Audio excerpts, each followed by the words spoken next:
یہ امام ابو حنیفہ رحمۃ اللہ علیہ کے دور کا واقعہ ہے کہ بغداد میں ایک رومی آیا۔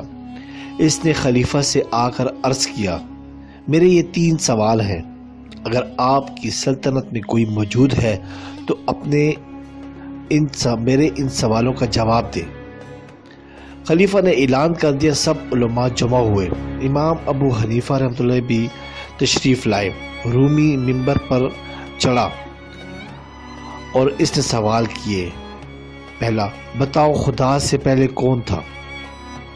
دوسرا، بتاؤ خدا کا رخ کدھر ہے؟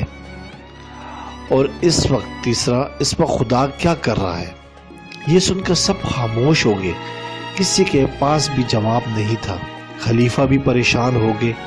امام ابو حنیفہ آگے بڑھے اور کہا، میں جواب دوں گا، لیکن شرط یہ ہے کہ آپ ممبر سے نیچے آئیں۔ رومی ممبر سے نیچے آ گیا۔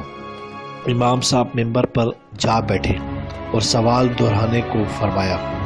رومی نے سوال دہرائے۔ امام صاحب نے فرمایا، گنتی شمار کرو۔ رومی نے گننا شروع کیا۔ امام صاحب نے روکا اور کہا، اور کیا 1 سے پہلے گنو؟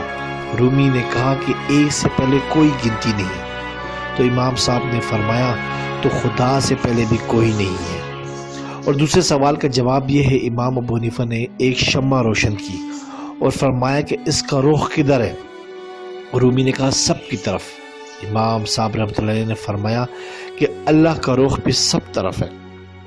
اور تیسرا سوال کہ اللہ اس وقت کیا کر رہا ہے؟ اس کا جواب یہ ہے کہ اس وقت اللہ نے تجھے نیچے اتار دیا ہے اور مجھے اوپر چڑھا دیا ہے۔ سبحان اللہ۔ سبسکرائب کریں، لائک کریں اور بیل آئیکن پہ کلک کریں تاکہ آپ کو اس طرح ہی پیاری اچھی اسلامی ویڈیو ملتی رہے۔